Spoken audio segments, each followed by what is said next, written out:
When you look at high-rise Los Angeles, it is easy to forget this used to be Mexico. And yet not far to the east of the city lies an Hispanic community where English is rarely spoken.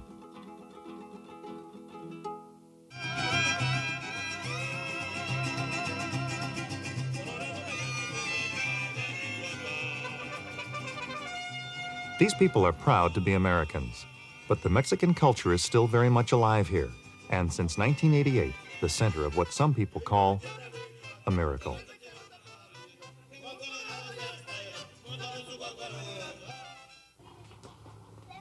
Here, the lives of thousands of people have been touched by crosses glowing through the windows of homes in this community.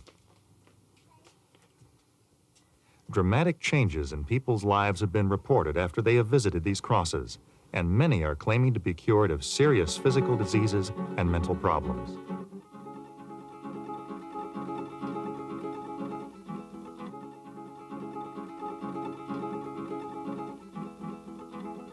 Press coverage was a mixture of seriousness and skepticism.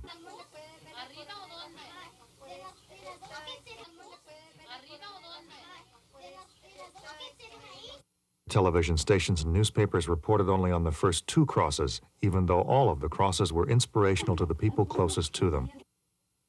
On the 20th of May, by the light of a ray, a cross in a window is imprinted, and people are returning where it is appearing, and each day the miracle grows. I believe it's a sign. I really do. It's blessed us. It's blessed our home. Everyone that has come to see this cross, it's blessed them. I've heard miracles. I've heard healings. I know what it's done for me, my daughter, my husband, our marriage. This is the Vega family, all of them deeply affected by the appearance of a cross in their window. Cross first appeared on Memorial Day. My son went out that night. He came home around maybe 1 or 2 o'clock in the morning, and before he went to bed, he went to the restroom, and he came out screaming that we had a cross. And I told him, "You better go back to sleep, kid." I said, "You know, you're dreaming." And no, he insisted and woke everybody up, and we got up, and sure enough, there was a big cross in the window. When it first appeared, it was really like a big cross full of energy. You know, it lit up the whole restroom. It was really glowing. And it was just something to, just can't imagine, you know, when it first appeared, because we never had anything like that. Before the cross appeared, Lorraine Vega was bedridden with heart and lung disease and had given up hope. After they discovered the cross, her health was restored. And when that cross appeared, you wouldn't believe it. From day one, from that night, I didn't have to take any medicine. I felt a load just lift up. I just feel great. Lorraine's daughter Mindy considers the birth of her daughter Desiree a miracle resulting from the appearance of the cross. For bleeding continuously throughout my pregnancy. When I was 3 months pregnant, I had gone to the doctor, to the emergency once again for the 3rd time, and they finally called in 2 specialists and examined me, took testing, and didn't tell me what the problem was or what they thought it was at the time. They said that they would call me. So 3 days later, the doctor called my mother and told my mother that he had to talk with me and that it was very important. I was at work at the time, so my mother gave the doctor the phone number to my job. So he called me at work, and he told me that they needed to see me right away within the next 2 or 3 days to talk about an abortion, because they believed that I had a tubular pregnancy. And I was lost with words. All I could do was cry. It's my baby. So I went back and I told my mom, called my mom, and she told me, don't worry, just to pray. And I really didn't have that much faith. And now I know this is a miracle, because when I went back, the doctor told me he didn't understand that I had a normal fetus. They don't know how, or what happened, and I believe to this day it was through prayer and faith in God. See, that's like what we didn't do before. We didn't pray together like a family, and now we rely on prayer a lot now. Every time we get in trouble or we have a problem, and we all pray, and it seems like it works. It really works. Within several blocks of each other, in the bathroom windows of at least 12 homes, glowing crosses of light appeared within a 2-week period in mid-May 1988. At the same time that the crosses began to appear, residents noticed changes occurring. They saw more harmony in their families and a deep feeling of peace. They noticed their children starting to do better in school, teenagers who had run away returning home, and troubled marriages reconciled. Senora Samaniego, who lives across the street from a park, has noticed improvements in her neighborhood since her cross appeared. Que en ese tiempo le digo que había muchas gangas. We used to have a lot of gangs and vagrancy and drugs, and the police used to come all the time. Now it's calmed down more in the park, and there's more tranquility, and I've noticed a lot of change.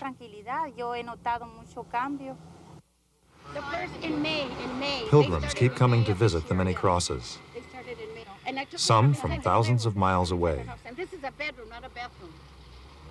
I get excited because I'm so full of joy inside. I want to share it with the whole world. The crosses kept increasing and the pilgrims kept coming.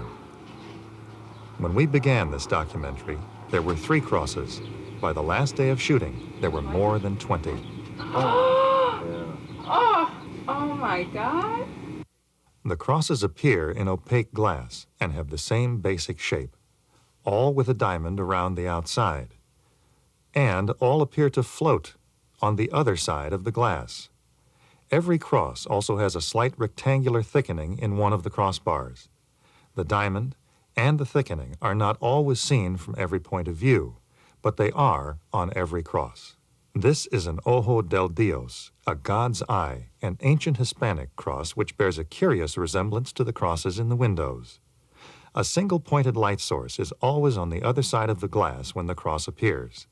In most cases, it is a bare bulb. Other light sources also reveal the cross, a candle, or a flashlight, or even the moon. Standard opaque glass reveals this square shape. The glass in this window is the same on both sides, even purchased from the same glass company on the same date, but the cross didn't appear until 2 years later.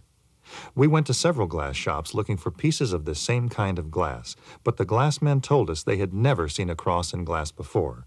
We had samples cut of the same waffle-textured glass through which we had seen the crosses in El Monte. We tested each piece of glass with the same kinds of single-pointed light sources that we had tried behind the cross windows, but we continued to get only a square shape. Nonetheless, couldn't these crosses in the glass be just a natural function of the glass itself? This scientist says it is. Glass, if it was clear, would not cause any sort of diffraction or very little bit of diffraction. There would be some refraction, but not diffraction. But as you can see with this piece of glass, there's a pattern of lines and ridges on here. And so these ridges do indeed cause the light first to be bent or refracted, and then once they come on the other side of the glass, they interfere with one another. We can observe this by using a candle as a point light source.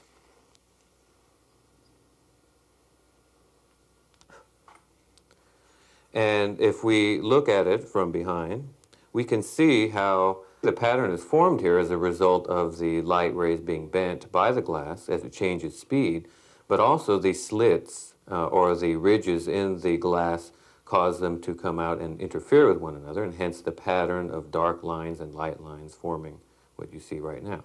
With me, I do have a window from one of the houses that did have the cross formation. And this piece of glass is just seemingly just like any other piece of glass. It does have a pattern on it. And scientific explanation for it is the same. The light passing through the glass is being refracted, and then once it comes out the other side, there is interference caused by the ridges in this glass. That would seem to settle the issue, except for the healings people reported, such as this lady who was healed from a breast lump. When we found B. Medina, she told us that even her doctor said it was a miracle.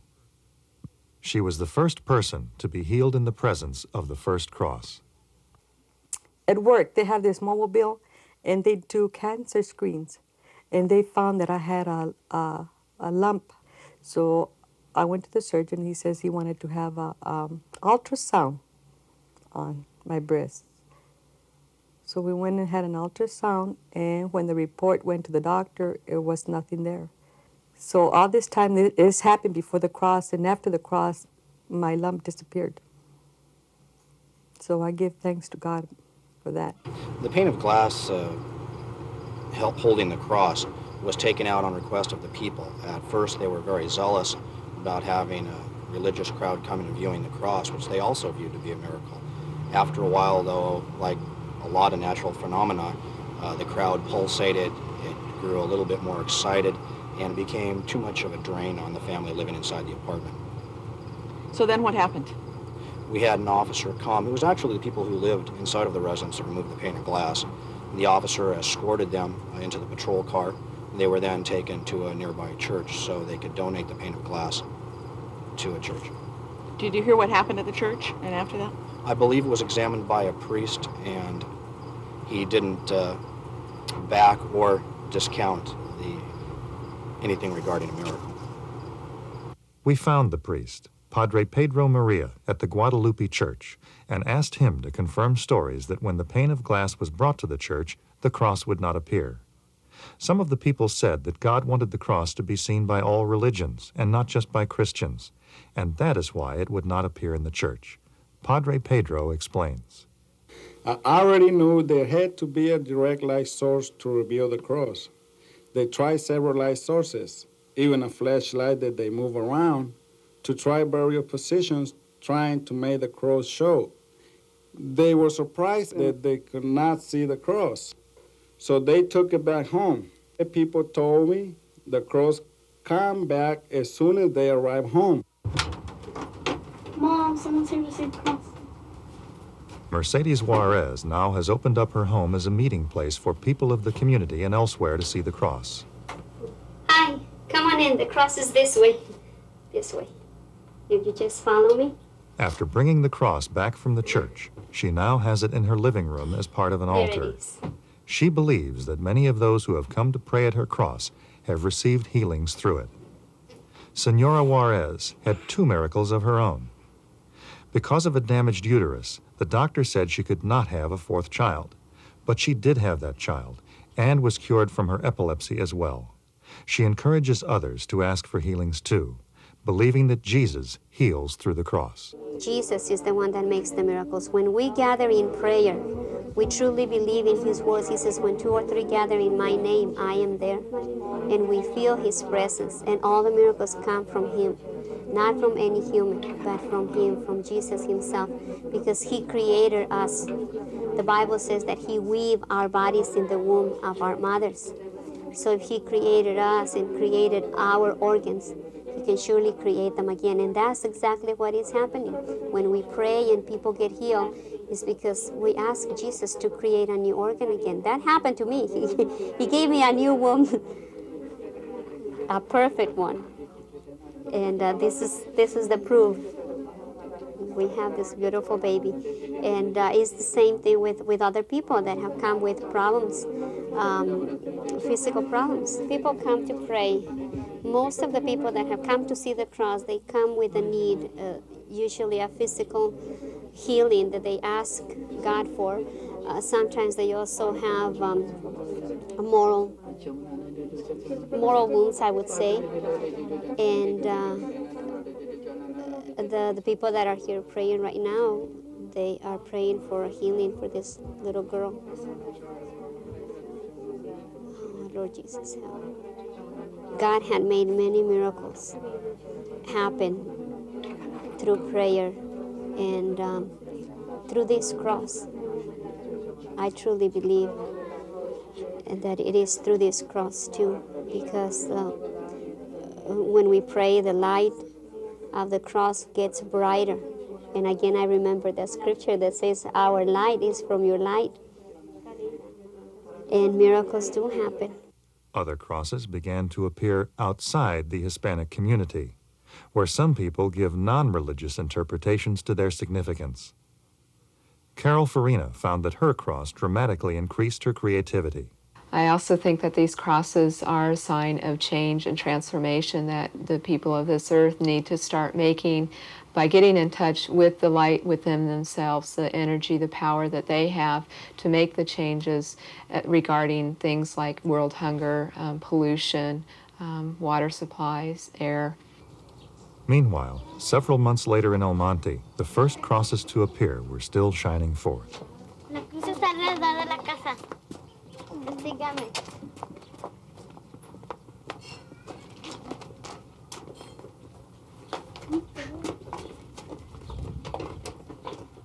All of the families who have homes with crosses are very gracious about showing visitors around. Amongst the people in whose lives dramatic changes have been reported, many were troubled teenagers. We interviewed one of them near this cross, which she describes as having dramatically changed her life. A beautiful cross of light appeared in my mother's window during a very hard time in my life. And when I saw the cross of light, an amazing wave of joy and peacefulness washed over me. And it was then that I realized that I'd have the strength to make it through anything. Another girl I know of was so depressed that she tried to commit suicide. But a couple weeks later, she saw a cross of light. And she said, like me, it changed her life. She said that she used to be a real meanie and didn't want anything for herself or for anybody else. And now she says that she doesn't need a psychiatrist, she feels healthy, and she believes in herself. At first, people arrived in El Monte by the busload. Since then, rarely does a day go by that someone doesn't come to see one or more of the many crosses. Larry Smart was a visitor from out of town, and later saw a cross appear in his own home.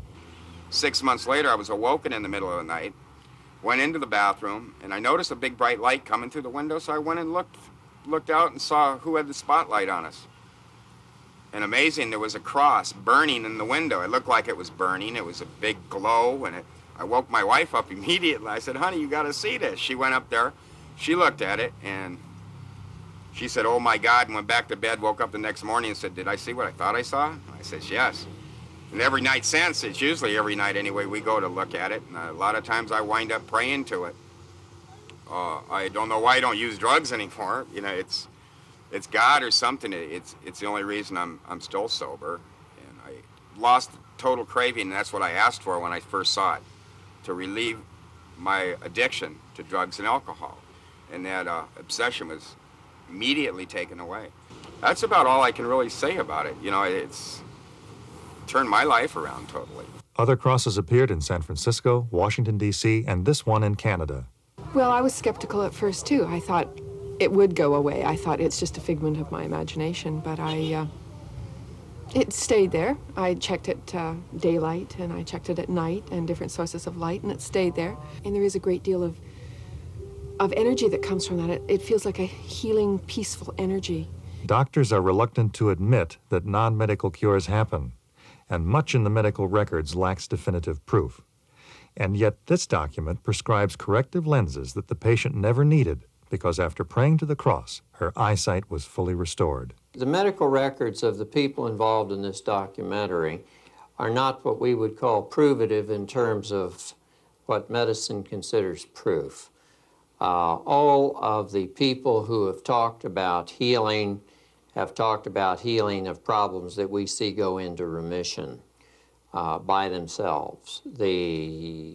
Some of them actually could be proven if we had new x-rays that showed the disappearance of the lump, for example, in the mammogram. But once the person feels healed, they don't go back to the doctor. In fact, oftentimes they tend to lose faith in the medical profession because they think, if there's all this power here, why should I deal with the doctor? Now, I was impressed basically with two of the healings that went on, and that's the one who was an alcohol and drug addict, and also with the teenager who was the usual obstreperous teenager who settle down and seem to have matured about 4 years in about 1 week. And then oftentimes, if the person believes something strongly enough, the person will get well. Indeed, most of the people who have come in contact with these crosses believe they are being deeply touched. Even though the people with crosses did not know about each other, they all had remarkably similar responses when interviewed. Whether people are religious or not, they all said the crosses bring hope for the world, the solving of humanity's worst problems, the end of hunger, peace on earth, and a return to the world of a Messiah who has been long awaited. The coming of the Lord is near, is very near. It's a sign from God. In the Catholic Church, one of the proofs of God's presence are miracles. We know of the signs, for example, of miracles that happen in Lourdes or in Fatima. And we find in Lourdes the experience of people who had been, and it's a small group of people, but people who had been told by doctors, you will not be healed. And they came and they washed in the water of Lourdes, and they were healed. They actually were healed. And this was done not just by prejudiced people in favor of this, but prejudiced people against it, people who didn't believe this could ever happen. I think one of the most important questions that each of us has to ask is, what would happen if the second coming happened while we were living? What had happened in my life? Benjamin Krem, author of The Reappearance of the Christ, says, yes, it is happening right now, and the crosses are part of Christ already making himself felt. We already are beginning to get reports from various places around the world. One, El Monte, outside of Los Angeles, yes. Crosses appearing in the windows.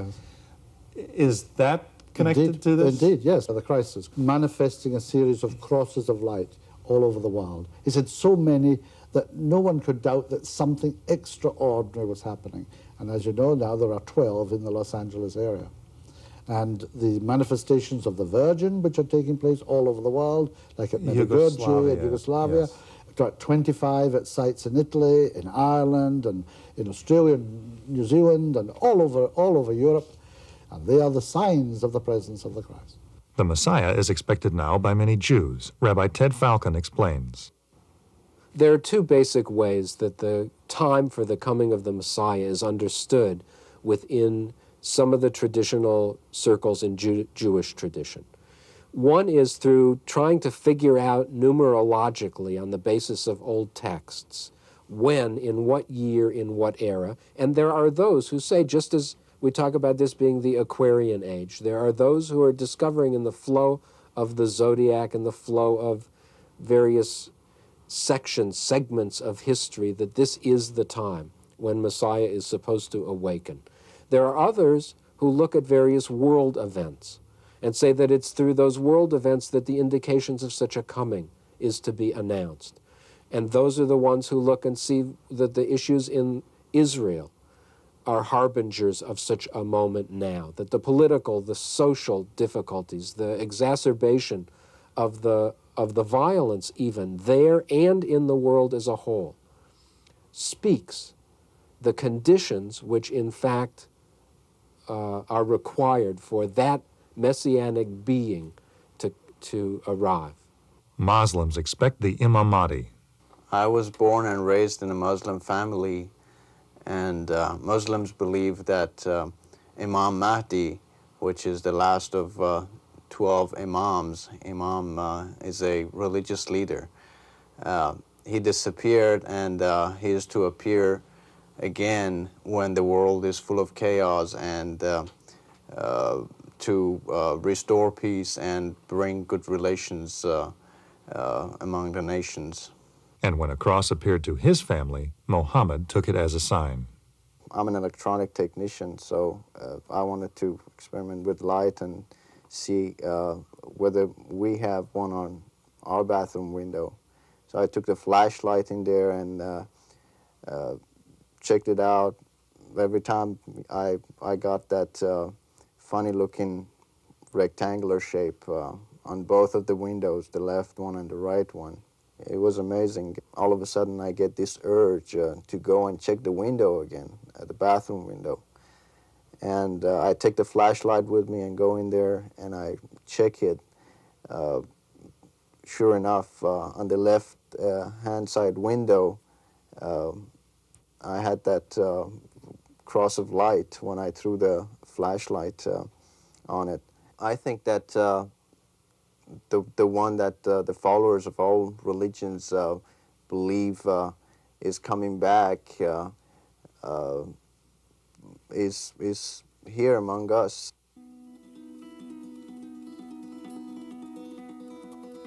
I believe that our Lord is coming, and this is a sign. I believe he's just going to come back to earth and take it over again. Although this is maybe unexplainable in physical terms, to me this was a sign that his imminent coming. I think we're ready for it. I think it's the end of crime and hunger. Maybe peace on earth. The earth will be renewed. There'll be no more smog. The water will not be contaminated. The water will be clean. The air will be clean. The earth will be renewed. There will be springtime all over the world. There's not going to be any more hunger. And it is going to come to be.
I've come to understand that my thoughts had created my own disorder in my world, and that it's mankind's disordered thoughts that causes the global imbalances in our world, and they contribute to our vulnerability to AIDS and COVID today. In response to the growing voices of an awakening humanity, we bring you evidence that divine help is at hand to work with us to create a hopeful future that works for everyone. Hello and welcome. Today, Catherine Ryle and I, David Mynott, your usual host, will both be hosts and guests, hosting together and opening up a wealth of little-known healing miracles, and how, during the COVID pandemic, we are about to experience a tremendous healing of our worst physical, political, and global malfunctions here on good old planet Earth. But first, I want to introduce my co-host. Catherine is a retired teacher and marine biologist, and now a dedicated grandmother.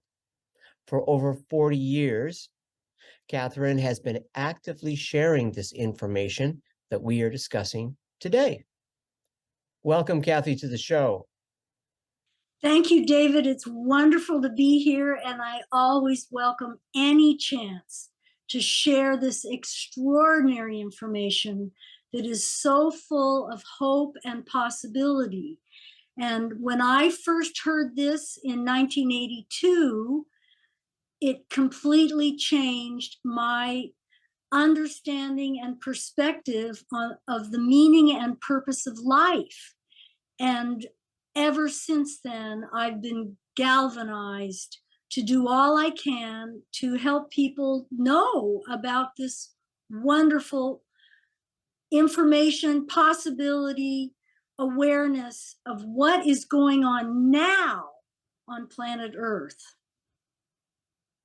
And I can't think of a more important role to be playing on our planet today. And as we broadcast here near the close of 2022, our planet Earth is so ill that were it a human patient, its survival might be in question. To paraphrase someone wiser than I, it's our lack of awareness of how to heal the planet's fragile state and our own complacency that might be placing the planet's fate in jeopardy the most. Something to consider. So yes, we, meaning you and I, hold the planet's future in our hands. So let's join together and speak with one voice for both the planet and humanity. Kathy? Well, this episode of Planetary Makeover is about healing, and in particular about spiritual healing. And we will be introducing spiritual perspectives and speaking about miraculous events that have been happening worldwide. But in particular today, we're sharing information about the epidemic of AIDS and the healing related to that, and two particular personal healings. We'll be showing a video of an interview that was done in 1989, and David is going to be explaining about that and how it relates also to himself. So David, this topic is very relevant to you in particular, so help us understand the context of what's coming. Okay, thank you. Let me start with a little bit of history. My family gained an interest in integrated medicine and holistic healing back in the late 60s. And so since I started taking vitamins back then and eating health foods, concentrating on exercise and so forth, the meditation would come later, it formed my attitude towards illness and how to overcome it. So when I had tested positive for HIV and contracted AIDS many years later in the mid-90s, I had that fighting spirit towards the illness, not a sense of resignation whatsoever. And it helped set the stage for my journey. As we know, even today, integrated medicine is not fully accepted by mainstream medicine, but it's getting there. They're using it a lot more than they used to. But even with that, we know that grappling with the pandemic we have today, COVID, it's still something we're still trying to wrap our heads around, as well as our science. And in a sense, COVID is AIDS writ large. Now it could affect anyone on the planet, not just a small demographic that was perceived as having this issue some 40 plus years ago. We are exploring this from a different perspective, from healing within, something that wasn't talked about much then and not a whole lot now, but it's gaining ground. So have hope.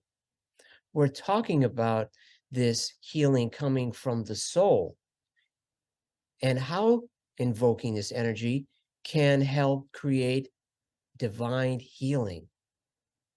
We think that's really exciting, and that's something we will explore more when we discuss our other subject person on the subject of AIDS, Bill Tritt. Kathy? Well, I really want to understand from you, and I hope you'll be able to go into more detail after we see this first part of the video of Bill Tritt being interviewed by Michael Daddio in 1989.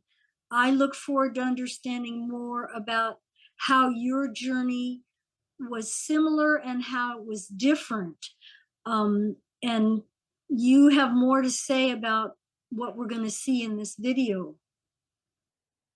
Yes, Bill was a little bit ahead of me, I have to say, Kathy, on this score. He was even more sophisticated in his approach to healing from within. As I said, in today's world, integrated medicine has gained more ground, as has meditation and nutrition on healing the patient. But still, as I said, healing from within is still rather rare, or at least rarely talked about. Perhaps it's more common than we all know. So this is a story about invoking divine help for both personal and planetary healing. Ponder on that. So to once again bring us up to today, COVID and the COVID pandemic, it did serve a purpose. It helped rip away the veil that was hiding this planetary, worldwide injustice and poverty, which was out in the open, but not often looked at by the Western world.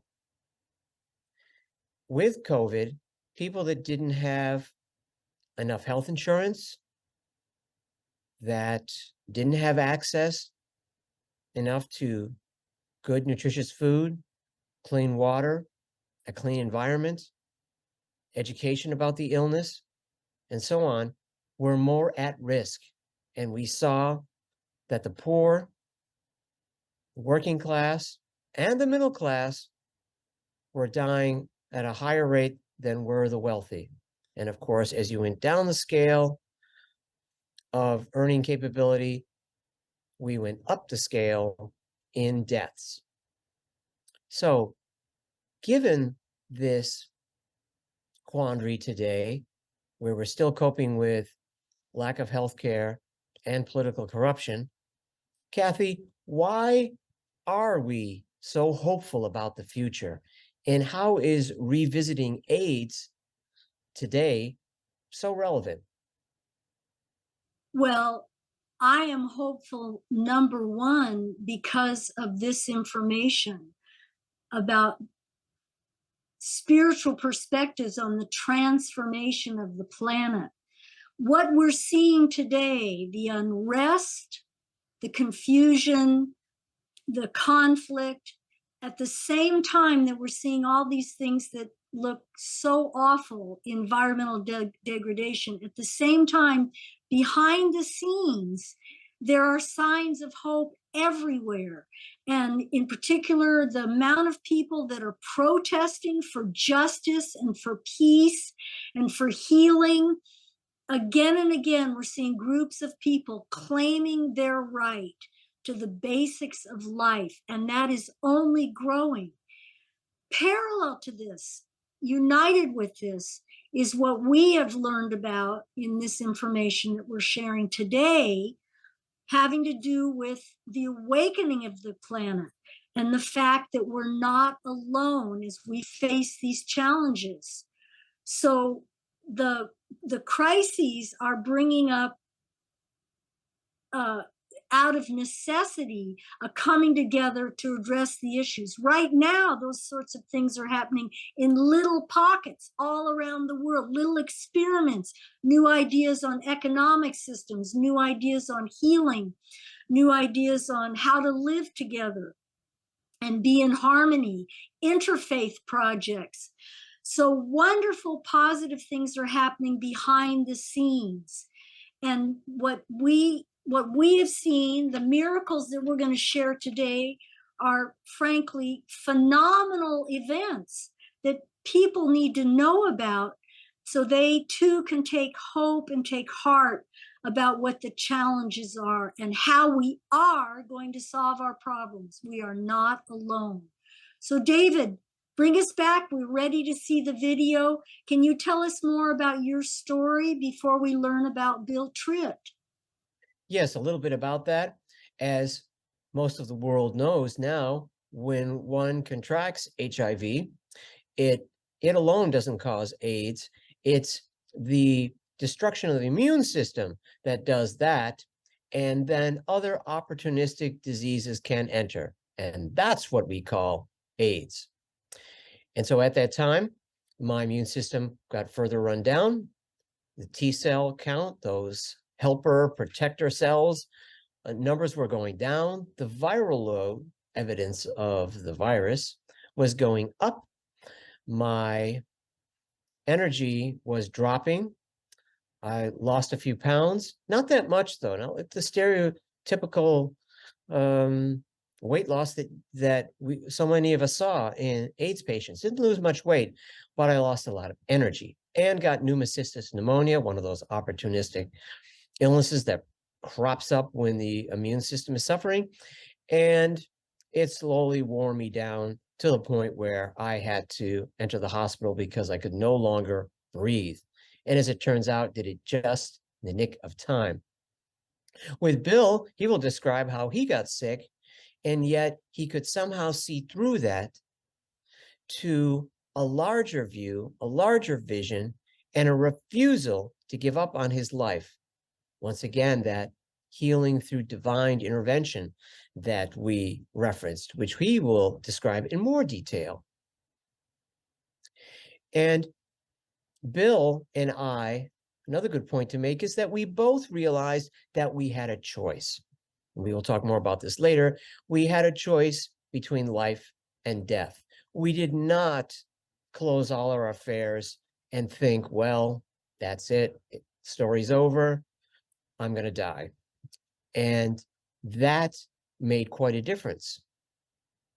And it probably was the beginning of the beginning, as opposed to the beginning of the end for both of us. And to return to my story, as I said, I had to go to the hospital and I could hardly breathe. Turns out I only had about 24 more hours to live at that rate. And so when I got there, shortly thereafter, I realized in talking to a friend that I had to get serious about fighting this illness. Before I'd been cracking a lot of jokes about it, which is my nature. And I knew that I had to face it squarely and think seriously about my life and how I was going to get through this. So they had to put me in an induced coma, and I stayed there for 10 days. And during that, I had a lot of strange hallucinations, probably due to the painkillers that they had me on. And at some point, I realized that I had that choice. I became consciously aware of it, thought about it, and asked to come back. And that made all the difference as well. The doctors had been trying to take me out of the coma, but apparently my vitals weren't stable enough. But coincidentally or not, right after I made that decision, asked that question, they were finally successful in being able to safely revive me. And I had a waking dream. I woke up and somebody was getting me ready to take a bath. And the thought I had was, the spirits have done it all in one night. Okay, let's do this. Let's move forward. Let's keep going. We're not done yet. And Bill Tritt, who we'll hear about, did something similar, and he drew upon the power within himself to help heal his body and cleanse himself of the disease. And this is something that we view as thinking outside of the box, because so many people think, well, this is what science said, this is what the doctor said, this is the state I'm in the hospital, and that's it. But Bill moved beyond that. He thought beyond that. In so doing, I think he went beyond thought. And this is obviously a richly rewarding course to take, as we will find out in the video. And as Kathy mentioned, this is Bill being interviewed in 1989 by Michael Daddio. So let's go ahead and view that video.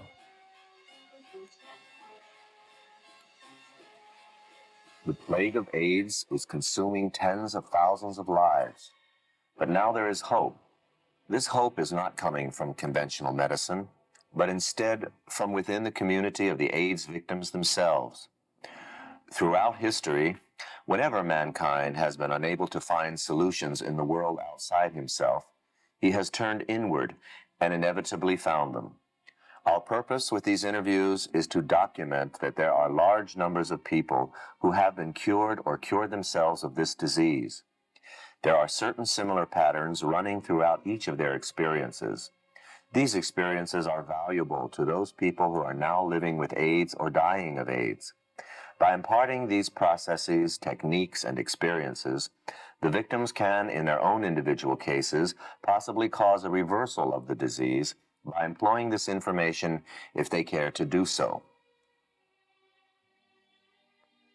Bill Tritt is one of approximately 200 to 300 people who have cured themselves or been cured of AIDS, a disease supposedly incurable according to standard medical practices. When the doctors told me that I was going to die, I did believe that, because everything that we hear every day on the news at that time, and everything that we hear read in the paper, in magazines, it ultimately leads to death, and the virus is never going to leave your body.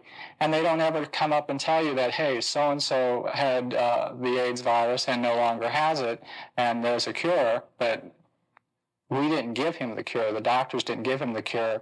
The cure came from within myself.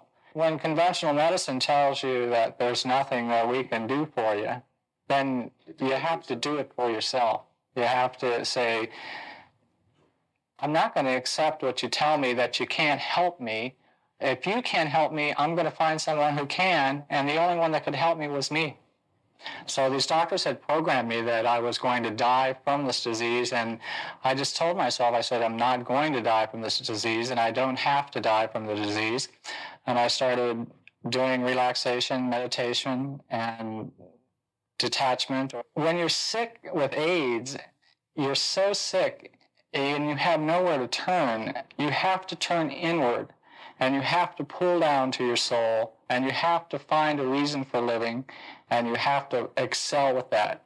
And you have to detach yourself from your body. What I mean by detachment is to take your mind and put it in sort of a dream type state where you have control, and remove yourself from your physical pain and your physical agony so that you can get your mental status back together again.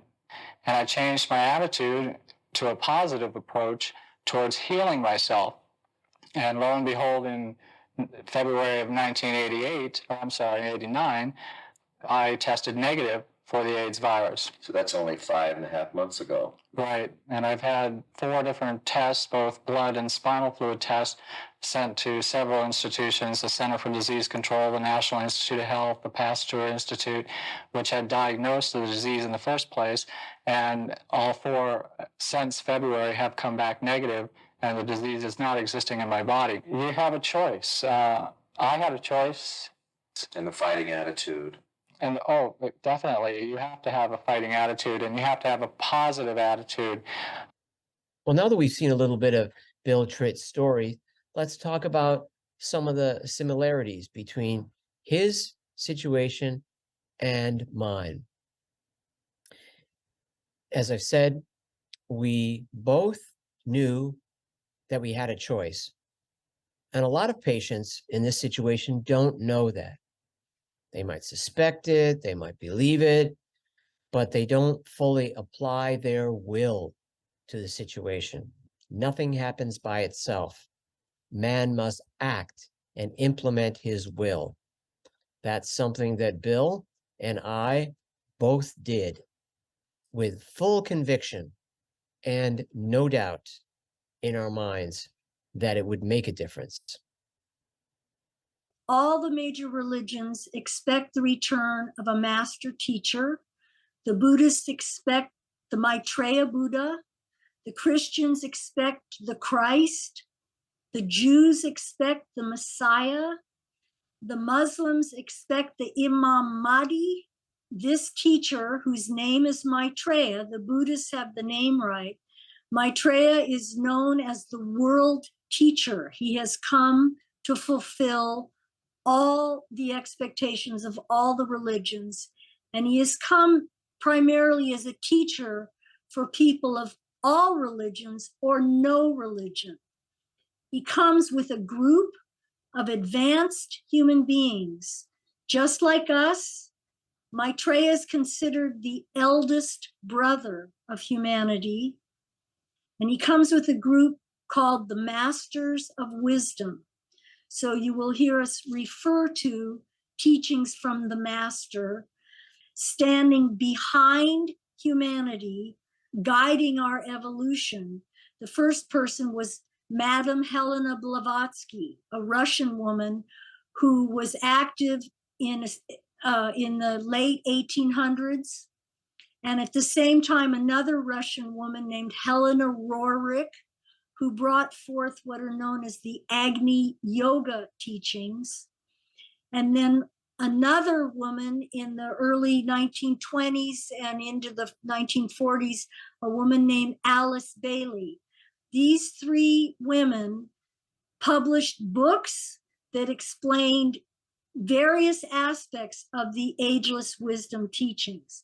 Benjamin Creme was a Scottish artist, author, esotericist, and he traveled the world for over 40 years. He died in 2016, sharing this information. So I heard him speak and bought the books because I was very interested and wanted to learn all I could. And at that lecture, I also learned about the organization that had formed to share this information, Share International. So I first heard Benjamin Creme in 1982, and his sense, his understanding was that the soonest Maitreya could come forward was in May of 1982, and that was the time period where Benjamin Creme had been receiving 140 messages from Maitreya. They ended in May of 1982. The media was invited in a packed press conference to follow up on this story, and they didn't. So as Benjamin Creme explained, Maitreya has had to take the long way round to come forward. So little by little, step by step, one thing after another has happened over the 40 years that I have followed this story. And the next major consideration, the major event, was that on June 11th in 1988, before a crowd of 6,000 people gathered in Nairobi, Kenya, Maitreya literally appeared out of the blue, a man, tall man dressed in white. He materialized in front of this crowd, spoke in perfect Swahili for 15 or 20 minutes, and a few photographs were taken of him then, as he appeared then. Healings happened around him. He walked off through the crowd, was taken a little bit distance away, and he literally disappeared. So I always like to explain to people, the masters and Maitreya have abilities that are beyond our comprehension in terms of what they are able to do. They have mastered the physical plane. It was foretold in 1989 that Maitreya, the world teacher, as one way to gently alert humanity of his presence, would be healing hundreds of people with AIDS. Bill Tritt was one of them. There's a great spiritual law that divine assistance and healing can happen when you see that you have a choice and you use your will to do whatever you can. Right now, at the 11th hour, humanity is awakening to seeing that we all have a choice in all of our current planetary challenges. We as humanity can do exactly what Bill Tritt did: invoke divine help. Energy follows thoughts. And this I discovered after my brush with death. And also we think about a quote which is attributed to Buddha, where he said, and I paraphrase, "We create our reality with our thoughts." And I've come to understand that my thoughts had created my own disorder in my world, and that it's mankind's disordered thoughts that causes the global imbalances in our world, and they contribute to our vulnerability to AIDS and COVID today. So I think these teachings that Kathy has talked about in regards to this are central to solving the world's problems. We are going to see a second part of Bill Tritt's video that has to do with the visions that he had while he was in a coma. Speaking of long-term perspectives, the wisdom that's available to us now through the ageless wisdom teachings have been around for before history. So these are ancient teachings that back up the religions of the world and bring with them such extraordinary wisdom. And the whole point here is that that wisdom is re-emerging now to help us now with the myriad problems which we must work together to solve. So can you say a little more about this next part of the second half of the Bill Tritt video, David? Are you ready for that? I am. And to continue on that theme, yes, these philosophies, these beliefs, this knowledge, this wisdom goes back 100,000 years. So what occurred to Bill and to me was, I think as Shakespeare put it, there's nothing new under the sun. And our thoughts reshaped our reality. We believed that, we knew that, and we did it. And as you heard, Bill was able to detach from the thought of succumbing to the illness. And he instead focused on living from the soul, which left him open to divine intervention. The world teacher, who Kathy informed us about, gave him a vision that did heal him suddenly and completely. So we've been taught here to be open to the soul, which means being open to divine help, and that we can create a future using these wisdom teachings, and in this case, survive illnesses using that wisdom as well. And so now let me talk about Bill's sense while he was in that coma. I already told you about mine. It's time to hear more about his, and we have a little bit of it here in a issue from Share International magazine going back to 1989. And this is Bill describing his vision, what he saw in that coma that Kathy mentioned. A figure appeared in white light. He was talking to me, guiding me. The cosmos, our connection with God, or whatever you believe, is open to everyone, but you have to be receptive to it. I was in this medieval type setting, and these knights with red crosses came along and rescued me. There was an order of beneficent knights during the last big plague, considered the worst since the Black Plague. They were called the Knights of St. John Hospitalier. And there was an order of knights in service to humanity, and at that time helping victims of the plague. Over the front and back of their armor They wore white square material with big red crosses on them. Later called St. John of the Cross, patron saint of mystics and contemplatives, and of the ill and sick. So with that, let's view the second half of the video. Cannot listen to people tell you, oh, poor you, you're going to die in a couple of years, or you're going to die in a couple of weeks, or you're going to die in a couple of months. You can't take all that negativeness in and expect to get better. Did you have a climactic moment in this? No, there was one point where I was destined, I guess, or everyone thought that it was the end. I was in St. John's Hospital, in a hospital bed. I had lost the sight in my right eye. I'd lost about 30 pounds in a week. Could not eat anything, could not keep anything down, not even fluids. And I had a detachment experience because I was suffering so much that I purposely detached.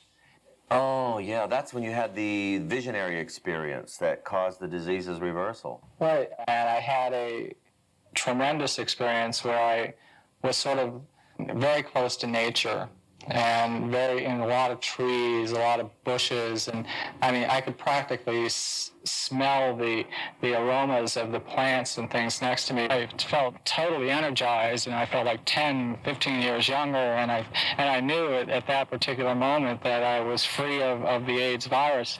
When Bill got AIDS, he was a nurse at St. John of the Cross Hospital near where he lived in Santa Monica. There, in that hospital bed, with the doctor saying he had 3 days to live and blind from AIDS, Maitreya gave Bill a vision. First, he heard galloping. Then he saw several knights of St. John the Hospitaller on horseback.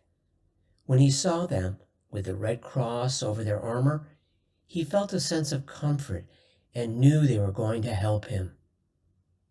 This is when he knew they were going to take him to an AIDS cleansing machine. Bill said it was like an electrical machine. It was big, about 6 feet by 6 feet. He experienced himself, his energy, go in one side, which was small and narrow.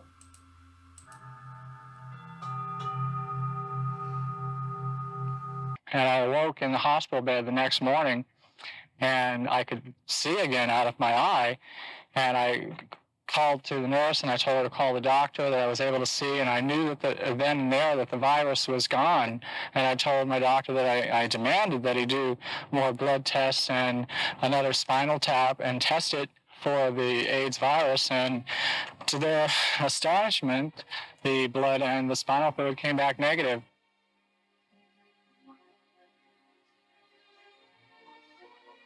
Other people who've been cured of AIDS, I've heard them speak about getting back to nature and visualizing themselves in a healthy and supportive environment. Because when you're stricken with AIDS and you're so down and out, you don't have any route of escape.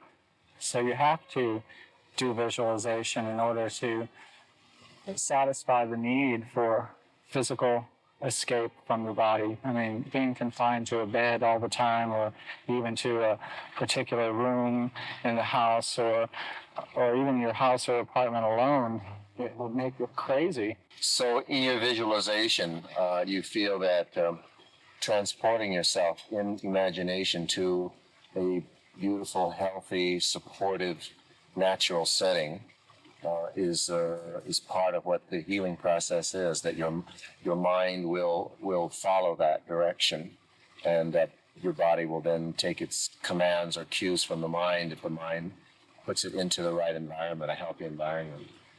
This is important. And you're right, a lot of people that I've talked to that have AIDS have a burning desire to get back to nature. It seems to be one of the top priorities. And I think that's a way that nature is calling to them, to saying, hey, I can help you and I can help heal you. So come to me and I'm available to you. You don't have to die from the disease, and that's one thing that I'd like to stress, is to get death out of your mind.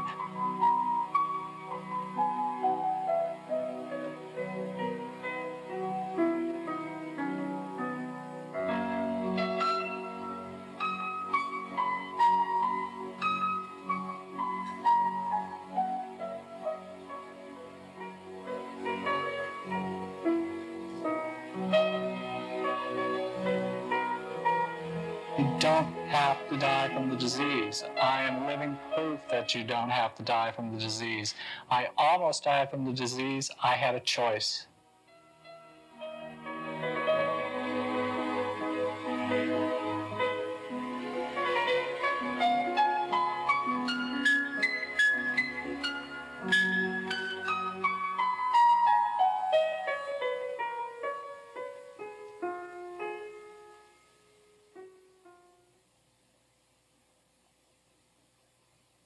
What an amazing story.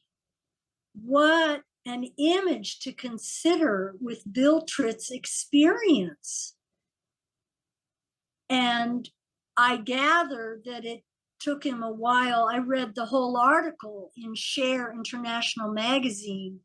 And even though he knew he'd been healed, the doctors needed to confirm that and measure him more, and he had to get his body back. You know, his body needed time to recover. But can you sort of compare that, David, with your own experience, and also how this is beginning to touch on your worldview? Yes. I'll talk a little bit more about the coincidences and parallels between me and Bill. There was the near-death experience and recovery, sort of a undefinable spiritual aspects of his story and mine. In other words, we didn't know how that happened. We didn't quite know what just happened there, except that we made a choice and the choice was honored and we recovered. As is often the case in humanity, when they cannot find the answers without, they turn within. And when they do, they almost always find the answers. And the light triumphs over the darkness every single time, which makes you wonder why we worry so much. So both AIDS and COVID gave not only Bill and me, but the world an opportunity to evolve into more productive activism.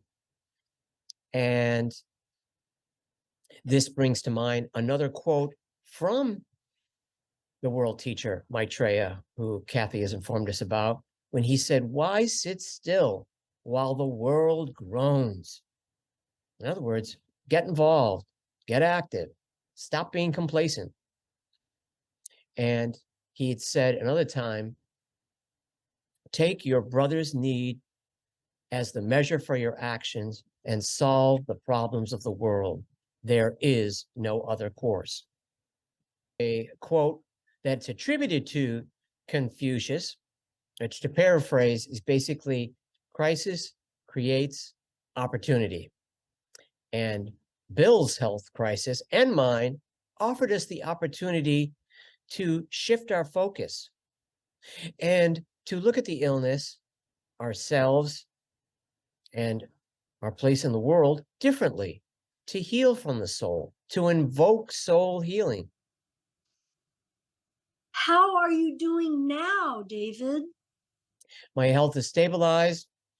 T-cell count is at a good height, and I'm undetectable, as they say, with HIV, meaning that when they test me for it, it's difficult to find it, and it's at so low rate in the body that it's not possible for me to infect another person.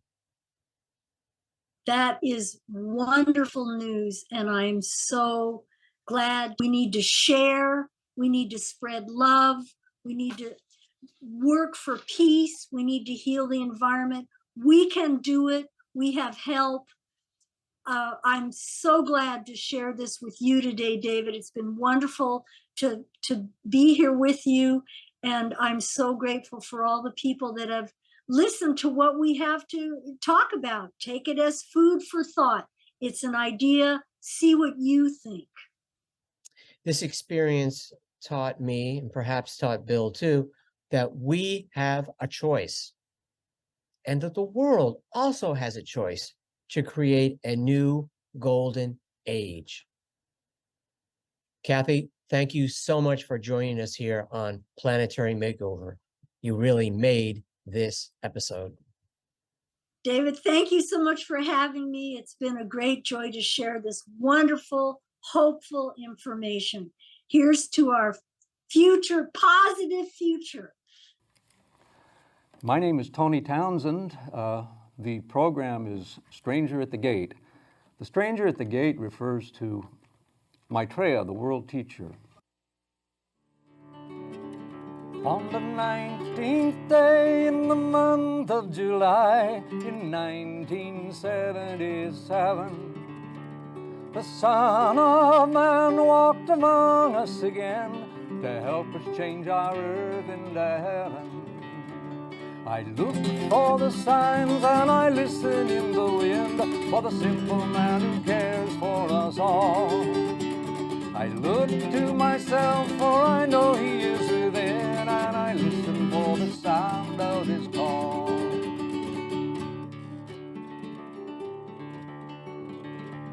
He came in the clouds in a big jet plane to a well-known country of the earth. As a man among men, his life will emerge, sharing love and justice come to birth. I look for the signs and I listen in the wind for the simple man who cares for us all. I look to myself, for I know he is within, and I listen for the sound of his call.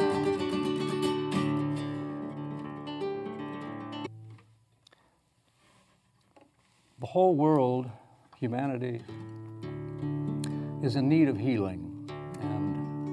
This is a healing mantra which dedicate to the human family everywhere.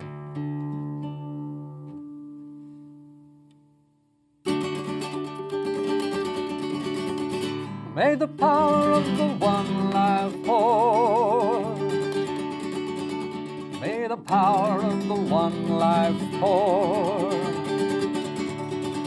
May the power of the one life pour through our whole being, enabling us to live the life of God, making our bodies sound and whole.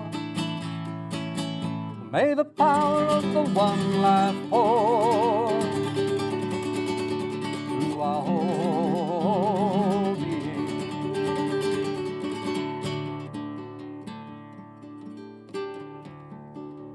May the love that animates the entire universe radiate through our whole being, enabling us to spread the love of God, enabling us to spread the love of God. May the knowledge that is our divine heritage illumine our whole being, enabling us to lead others along the lighter way. May the power of the one life pour. May the power of the one life pour. May the power of the one life pour through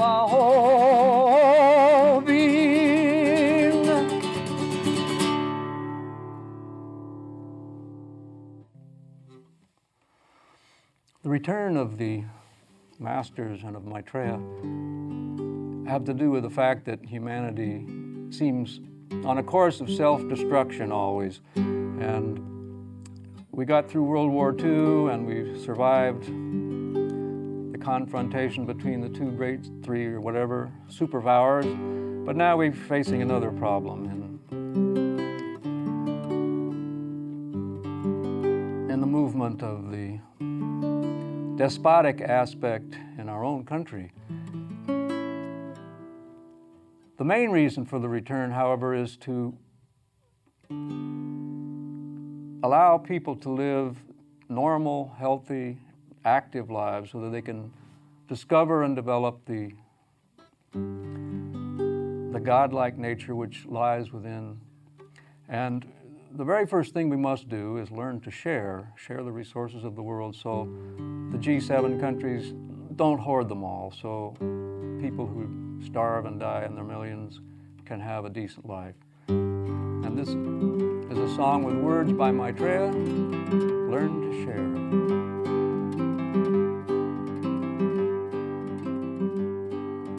How can you be content with the modes within which you now live, when millions starve and die in squalor, when the rich parade their wealth before the poor, when each man is his neighbor's enemy, when no man trusts his brother? For how long must you live thus, my friends? For how long can you support this degradation?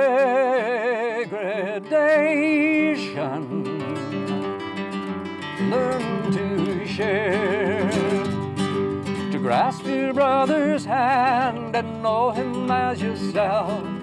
Take your brother's need as the measure for your action and solve the problems of the world. There is no other course. Learn to share. Throughout the world, there are men, women, and little children who have not even the essentials to stay alive. They crowd the cities of many of the poorest countries in the world. This crime fills me with shame. My brothers, how can you watch these people die before your eyes and call yourselves men? Learn to share, to grasp your brother's hand and know him as yourself. Take your brother's lead as the measure for your action and solve the problems of the world. There is no other course. Learn to share. Why sit still when the world groans, when men, women, and children die in misery, cast off by their brothers, are hungry and perish needlessly for want of the food which lies rotting in the storehouses of the world. Learn to share, to grasp your brother's hand and know him as yourself. Take your brother's need as the measure for your action and solve the problems of the world. There is no other course.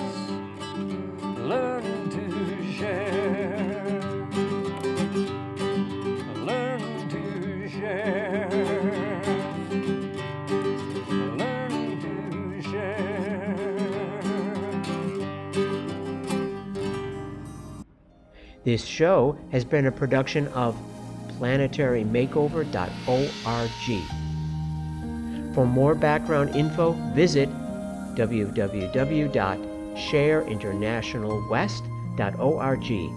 That's shareinternational-west.org. For related books and DVDs and CDs by Benjamin Creme on the emergence of Maitreya, the world teacher, please go to share-ecart.com.